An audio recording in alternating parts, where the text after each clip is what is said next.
যে মহান রব্বুল আলামিন আপনাকে আমাকে এই মহতি জলসায় অত্র এলাকার সবচেয়ে প্রবীণ দ্বীনী প্রতিষ্ঠান আতহারুল উলুম এবং আতহারুল উলুম মহিলা মাদ্রাসার উদ্যোগে আয়োজিত বার্ষিক সভায় উপস্থিত উলামায়ে কেরাম, আমার মুরব্বী বাবারা, আমার যুবক ভাইয়েরা এবং মাদ্রাসায় অবস্থিত আমার মা ও বোনেরা এবং যারাই আমার আওয়াজ শুনতেছেন, আমরা সকলেই সর্বপ্রথম মহামুনিবের দরবারে শুকরিয়া আদায় করি যে মহান রব্বুল আলামিন এরকম একটি মহতি জলসায় আসার বসার তৌফিক এনায়েত করেছেন।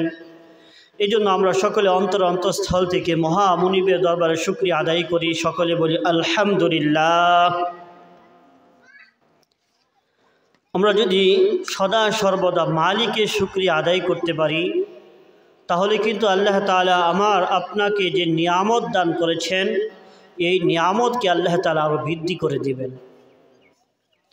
কিন্তু আফসোস এবং পরিতাপের বিষয় এই যে যখনই কেউ কোনো আমাকে জিজ্ঞেস করে, বাবা ভাই কেমন আছেন, তখন আমার আপনার উত্তরে এটাই আসে, আমি ভালো নেই, আমার এই সমস্যা সেই সমস্যা, আমার বিবি সাহেব কথা শুনে না, ভাইয়ের সাথে ঝগড়া, ফিশারিতে মাছ ভালো হচ্ছে না, এক এক ধরনের এক এক সমস্যা, আমরা সমস্যার দাস্তান খুলে দেই। আসলে না, ওমর মা ও বোনের আমার বাবারা, মুমিনের সিফত হলো এটাই যে শুকরিয়া সে আদায় করবে, মালিকের নিয়ামত দেখে দেখে খুঁজে খুঁজে সে মালিকের শুকরিয়া আদায় করবে। দেখেন এই মুহূর্তে কত হাজার হাজার মানুষ হসপিটালে বেডে শুয়ে আছেন, তাদের থেকে আল্লাহ তাআলা আমাদেরকে হেফাজত করে আল্লাহ তাআলা সুস্থতা নিয়ামত দান করেছেন। এই জন্য তো আমরা শুকরিয়া আদায় করতে পারি, তাই না? আমি আপনার যে অবস্থা অবনতি আছি, আমার অবস্থার অবনতি, তার থেকেও অবনতি অবস্থায় আরও মানুষ আছে, তাদের দিকে তাকায়া হইলেও তো আমরা শুকরিয়া আদায় করতে পারি। মুমিনের সিফত হলো এটাই, সে সদা সর্বদা মালিকের শুকরিয়া আদায় করবে। কেউ যদি জিজ্ঞেস করে তাহলে সে বলবে আলহামদুলিল্লাহ। তাহলে আজ থেকে একটা আমল আমরা শিখি নেই, কেউ যদি আমাকে জিজ্ঞেস করে কেমন আছেন, তাহলে আমাদের উত্তর কি থাকবে? আলহামদুলিল্লাহ। তাহলে লাভ কি হবে? আল্লাহ তাআলা আমাকে আপনাকে যে অবস্থায় রেখেছেন, সেই অবস্থা থেকে আল্লাহ তাআলা উন্নতি দান করবেন, এটা আল্লাহ পাকের ওয়াদা। আল্লাহ তাআলা বলতেছেন, লা ইন শাকারতুম লা আযীদান্নাকুম ওয়া লা ইন কাফারতুম ইন্না আযাবি লাশাদীদ। এ বান্দা, তোমরা যদি নিয়ামত পায়, নিয়ামতের শুকরিয়া আদায় করো, আমি তোমাদের নিয়ামতকে আরও বৃদ্ধি করে দিব। আর যদি শুকরিয়া আদায় না করো, ইন্না আযাবি লাশাদীদ, অবশ্যই আমার আযাব হলো অনেক ভয়ানক। আমাদের উস্তাদে মুহতারাম মুফতি সাঈদ আহমদ পালনপুরি সাহেব রাহিমাহুল্লাহ, তিনি একটা কথা বলতেন যে সদা সর্বদা তোমরা শুকরিয়া আদায় করার চেষ্টা করবে, তাহলে লাভটা কি হবে? হুজুর বলতেন, शुक्रिया अदा करने से दिल का बोझ हल्का हो जाता है। शुक्रिया अदा करने से दिल का बोझ हल्का हो जाता है। যে দুনিয়াতে আমি আপনি যতদিন থাকবো, ততদিন পর্যন্ত দুনিয়ার ভেড়াজালের বোঝা অন্তরে থাকবে। এইটা কখনো আপনি এখান থেকে কখনো মুক্ত হতে পারবো না। চাই সে রাজা হোক, সে প্রজা হোক, ছোট পরিবার হোক, বড় পরিবারের হোক, দুনিয়ার ভেড়াজালের বোঝা তার সম্মুখে থাকবেই থাকবে। কিন্তু কোন আল্লাহর বান্দা এবং কোন আল্লাহর বান্দি যদি আল্লাহর শুকরিয়া সদা সর্বদা আদায় করে, আল্লাহ তাআলা নানান ভেড়াজালের বোঝা থাকা সত্ত্বেও তার অন্তরটাকে, তার হৃদয়টাকে হালকা করে দিবে। সুবহানাল্লাহ। এই জন্য আমরা সদা সর্বদা মালিকের শুকরিয়া আদায় করার চেষ্টা করব ইনশাআল্লাহ। সম্মানিত হাজিরিন, মা ও বোনেরা, আমাদেরকে আল্লাহ তাআলা যে দুনিয়াতে প্রেরণ করেছেন, খুব সুন্দর করে বানিয়েছেন, সবচেয়ে সম্মানিত গ্রহ কিন্তু আল্লাহ তাআলা বানিয়েছেন, ঠিক না? আল্লাহ তাআলা কালামে হাকিমের ভিতরে বলতেছেন, ওয়ালাকাদ খালাকনাল ইনসানা ফি আহসানি তাকওয়িম, যে আমি মানব জাতিকে সবচেয়ে উত্তম আকৃতি দিয়ে, সবচেয়ে উত্তম অবয়ব দিয়ে, সবচেয়ে উত্তম ঢাইস দিয়ে বানিয়েছি।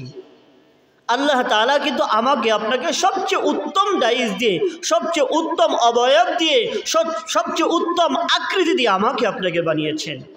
এই জন্য দেখবেন, কম্পেয়ার করবেন যত ধরনের পশু পাখি রয়েছে তাদের তুলনায় আল্লাহ তাআলা মানুষের সৌন্দর্যকে বাড়িয়ে দিয়েছেন।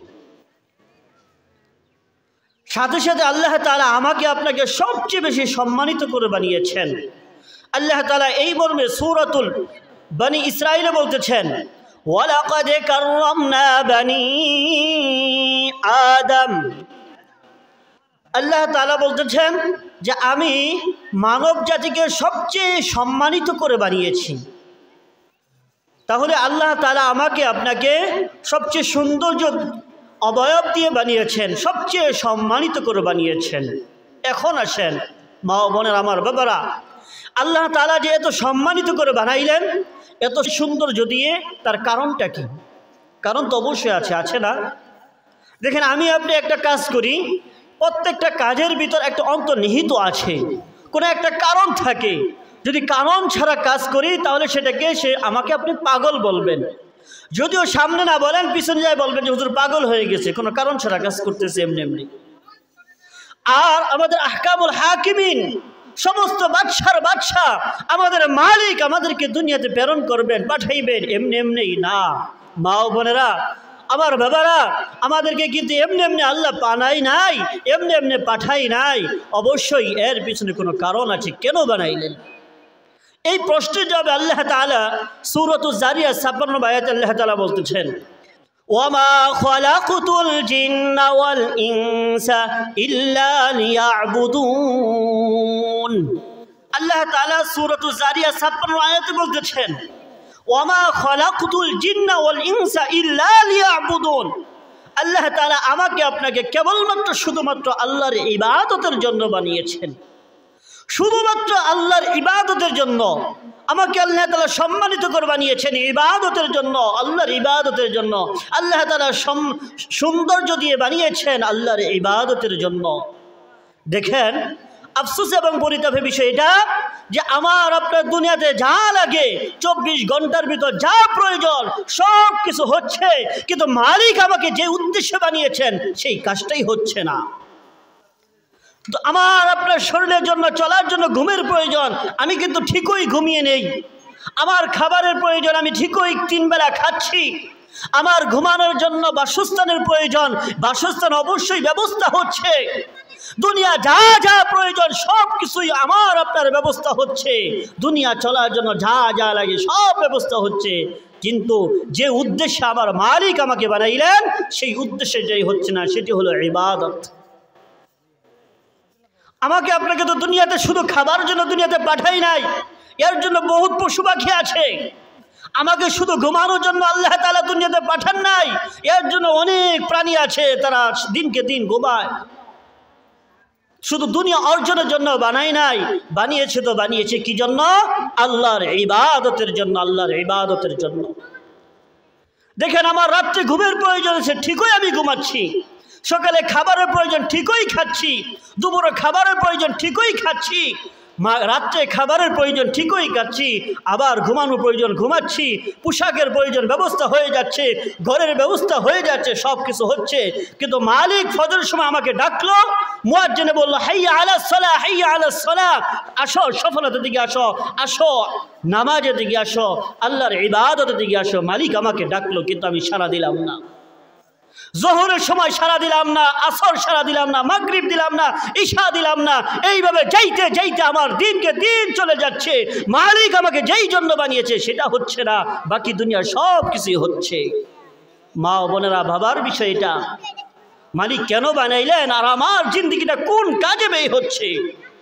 কালকে আমাদের দিকে আমাকে জিজ্ঞাসিত করা হবে না, জিজ্ঞেস করা হবে না?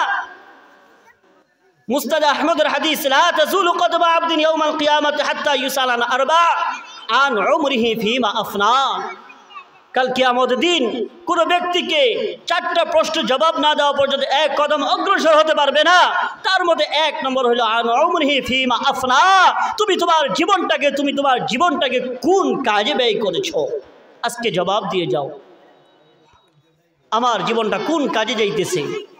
এজন্য আসুন মা ও বোনেরা, আল্লাহ তাআলা আমাদেরকে বানিয়েছেন, ইয়া আইয়ুহান নাস ইন্না খলাকনাকুম মিন যাকার ওয়া উনসা ওয়া জাআলনাকুম শুউবা ওয়া ক্বাবাইলা লিতাআরাফু ইন্না আকরামাকুম ইনদাল্লাহি আতকাকুম। আল্লাহ তাআলা আমাদেরকে মানুষ হিসেবে বানিয়েছেন, এই কথা আগে ক্লিয়ার হতে হবে। আল্লাহ তাআলা আমাকে আপনাকে মানুষ হিসেবে বানিয়েছেন, এটা মনে রাখতে হবে। আল্লাহ তাআলা শুরুতেই আমাকে মানুষ বানিয়েছেন, এমন না যে বিবর্তনবাদী যারা আছে আমরা অন্য কোনো হায়াওয়ান ছিলাম সেইখান থেকে মানুষ হয়েছি, তা নয়। বরং আল্লাহ তাআলা শুরুতেই খলাকতু বিয়াদাই, আল্লাহ তাআলা বলছে আমি হাত দ্বারা মানুষকে বানিয়েছি।